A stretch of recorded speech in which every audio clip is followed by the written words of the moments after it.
we're just at May Gibbs's garden. She's a chick that did the gumdrop kids, you know, the little naked babies that have the gumdrop heads and the Banksia baby and all that sort of stuff. This is her yard, so this is where she kind of got inspiration in her time category, and you could feel it because it's like an old style place. But let's go have a tour around.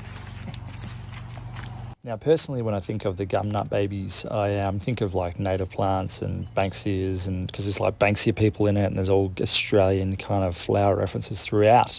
So when I came to this garden, and it was kind of the opposite, with a bit of natives around the place, but mostly kind of English style gardens. There's my bloody mum, bloody being a fairy. But yeah, I think about, you know, kind of like Australian kind of gardens, but this is beautiful in the same. But it's kind of goes back to the time that they were kind of in.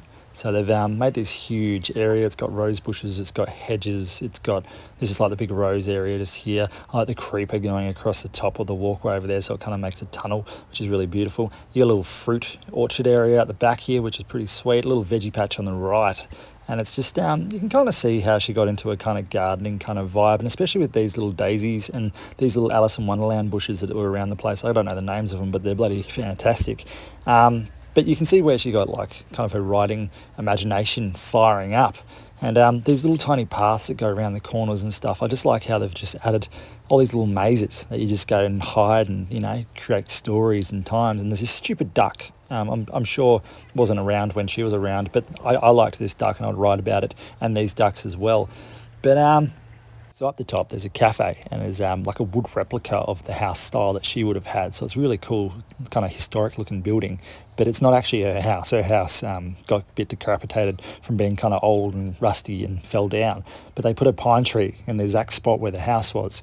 And then a big storm came through and knocked down the house. So knocked down the pine tree, sorry. But so yeah, you don't know where the hell the house is, but this is her garden, so that's kind of nice. There's a little motorbike frog, and there's little stories around the place of hers, which, you know, gives you the kind of vibe of the place. But I really enjoyed walking around it. And as I was here, I was like, you know what, I want to get a little drone shot. That's the cafe just up the top there. You can see that person. Not Lily, but the other one.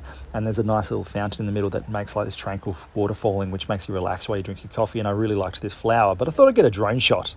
And I went through here, and the bridge actually has a metal base underneath it, and it took out the GPS of the drone. And right about here, so I lined up to go straight through. I was going to make a nice edit and make it cool. GPS lost here, and then it just drove into this pylon. And I spent about 3 hours looking for it afterwards, and no luck, because it was murky, horrible water. So yeah. Hope you enjoyed the tour.